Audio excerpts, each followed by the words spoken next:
আসসালামু আলাইকুম, আশা করি আপনারা ভালো আছেন। এই জাস্ট 4 মিনিট আগে খবর পেলাম আমাদের ওসমান হাদি ইনকিলাব মঞ্চের তাকে গুলিবিদ্ধ করা হয়, হসপিটাল নেওয়া হয়েছে। তো বিষয়টা খুবই আতঙ্কজনক এবং বিপজ্জনক মনে হচ্ছে। নির্বাচনে তফসির ঘোষণা দিল আজকে, গতকালকার আজকে একজন প্রার্থী ঢাকা ৮ আসন থেকে নির্বাচন করবে, তার উপর গুলি বর্ষণ করা হয়। তো বিভিন্ন সময় আমরা আসলে কন্টেন্ট তৈরি করি, আপনাদের কাছে মনে হয় যে আমরা শুধু মানে আমাদের কথা বলার জন্য কথাগুলো বলি।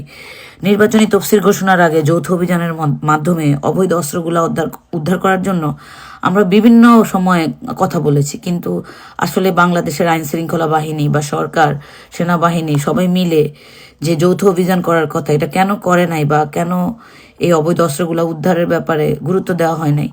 গত 2 মাসের ভিতরে বিএনপির 2-3 জন নেতাকে খুন করা হয় যুবদলের। এই বিষয়গুলো আসলে খুবই দুঃখজনক এবং নির্বাচনকে কেন্দ্র করে এটা যদি বাড়তেই থাকে, যারা প্রার্থী তাদের জীবন ঝুঁকিতে রেখে কি নির্বাচন হবে বাংলাদেশে, এটা একটা বড় কোশ্চেন।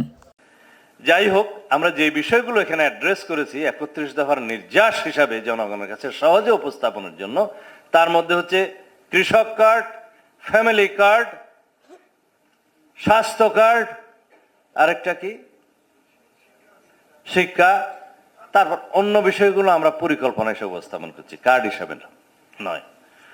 স্বাস্থ্যের বিষয়টা যারা এখানে প্রশিক্ষক তারা বিস্তারিত বলবেন, ডক্টর জিয়া বলবেন, আরো অনেকে বলবেন।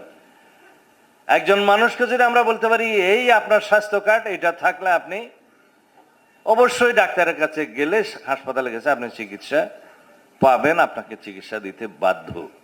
এবং বাংলাদেশে কোনো মানুষ, কোনো সিটিজেন, কোনো নাগরিক বিনা চিকিৎসায় যাতে মৃত্যুবরণ না করে সেটার গ্যারান্টি হচ্ছে এই স্বাস্থ্য কার্ড। এইভাবে বুঝাবেন যে এই হেলথ কার্ড থাকলে আপনি বিনা চিকিৎসায় থাকবেন না, বিনা চিকিৎসায় কোনো নাগরিকের মৃত্যু হতে পারবে না।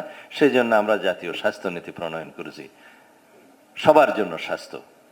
আমরা সেটা উন্নত বিশ্বের কিছু উদাহরণ সামনে রেখেছিলাম। যুক্তরাজ্যের ন্যাশনাল হেলথ সার্ভিস বলে বোধহয়, ন্যাশনাল হেলথ NHS, তার আদলে আমরা করার চেষ্টা করেছি।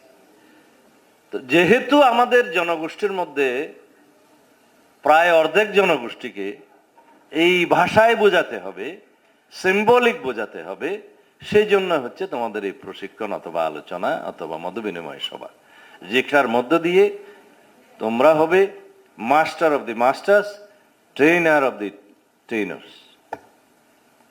এখান থেকে বাকি সবাইকে ডিসেমিনেট করতে হবে। প্রথমে আমাদের এই প্রোগ্রাম আমরা থ্রু করলাম, এটাকে বলা হয় ডিস্ট্রিবিউশন। তারপরে আমরা আমাদের আইডিয়াসগুলো আলোচনার মাধ্যমে ডিসেমিনেট করলাম, পরস্পরকে সরবরাহ করলাম। এরপরে যেটা হবে সেটা হবে পাবলিক কমিউনিকেশন, জনগণের সাথে কথা বলে জনগণের মধ্যে সেই কমিউনিকেশনটা সৃষ্টি করা, মত বিনিময় করা। যেহেতু সবাই ছাত্র, সেই জন্য শিক্ষকের মতো কথা বলছি। যদি সবাই অন্যরকম অডিয়েন্স হতো তাহলে সেই ভাষায় বলতাম। আমি এখন কিছু কথা বলতে চাই, যেটা প্রশিক্ষণ তো সবাই দিবে এখানে যারা প্রশিক্ষক, যেটা রাজনৈতিক বক্তব্য হিসেবে যাওয়া দরকার। 2009 থেকে 2024 পর্যন্ত সংক্ষিপ্ত ইতিহাস বললাম, যে পথ পরিক্রমায় আমরা এসেছি, রক্তের সোপান মাড়িয়ে আমরা ছাত্রগণ অভ্যুত্থানের মধ্য দিয়ে গণতন্ত্রের বিজয় ছিনিয়ে এনেছি। এইটাকে ফলপ্রসূ করার জন্য, এই গণতান্ত্রিক যাত্রাকে বিভিন্নভাবে প্রাতিষ্ঠানিকভাবে শক্তিশালী করার জন্য আমাদেরকে গণতন্ত্রে উত্তরণ হতে হবে। সেই গণতান্ত্রিক উত্তরণের একটি সফল ঘোষণা গতকালকে হয়েছে, যেটাকে আমরা তফসিল বলছি, নির্বাচনী তফসিল। এই তফসিলে অনেককে ভারাক্রান্ত হয়েছে, কিন্তু স্বাগত জানাতে বাধ্য হয়েছে। আমরা স্বাগত জানিয়েছি, সন্তুষ্টি প্রকাশ করেছি। আমরা বলেছি এই জন্যেই গণ অভ্যুত্থানের যত প্রত্যাশা, তার মধ্যে প্রধান এবং প্রাথমিক প্রত্যাশা ছিল জনগণের ভোটাধিকার নিশ্চিত করা, ভোটাধিকার অর্জন করা এবং ভোটাধিকার প্রয়োগ করার এই তফসিল ঘোষণা করা। এই তফসিল ঘোষণা পর্যন্ত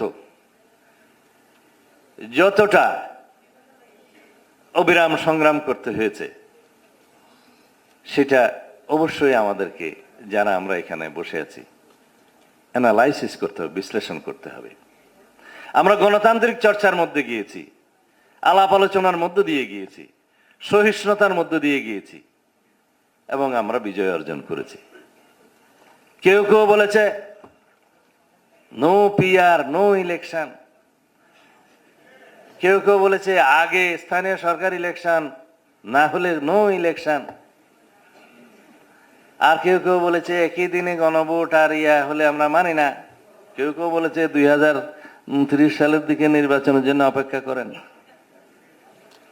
বলেছে কিনা? এরা সবাই, আমি কারো নাম নিতে চাই না, গণতন্ত্রের বিপক্ষের শিবির। তারা নিজেদের মতো করে গণতন্ত্র চায়। তাদের গণতন্ত্রের সংজ্ঞা আলাদা। আমাদের গণতন্ত্রের সংজ্ঞা, বিএনপির গণতন্ত্রের সংজ্ঞা হচ্ছে গণমানুষের গণতান্ত্রিক সংজ্ঞা। শহীদ রাষ্ট্রপতি জিয়াউর রহমান বাংলাদেশ জাতীয়তাবাদী দলের সৃজন করেছিলেন, প্রতিষ্ঠা করেছিলেন সকল মানুষকে নিয়ে। বাংলাদেশে জাতীয়তাবাদের পরিচয়ে এদেশের সকল শ্রেণী, পেশা, ধর্ম, বর্ণ, সংস্কৃতি, ভাষা সব মানুষের সমন্বয়ে, এটা একটা সমন্বয়ের রাজনীতির পাঠশালা। আমরা তখন প্রশিক্ষণ নিতাম। তখন আমাদের সিনিয়র নেতৃবৃন্দ বলতেন, একজন সাবেক প্রধানমন্ত্রী তিনি বলতেন বিএনপি হচ্ছে সমন্বয়ের রাজনীতি। আজ পর্যন্ত মাথায় রেখেছি।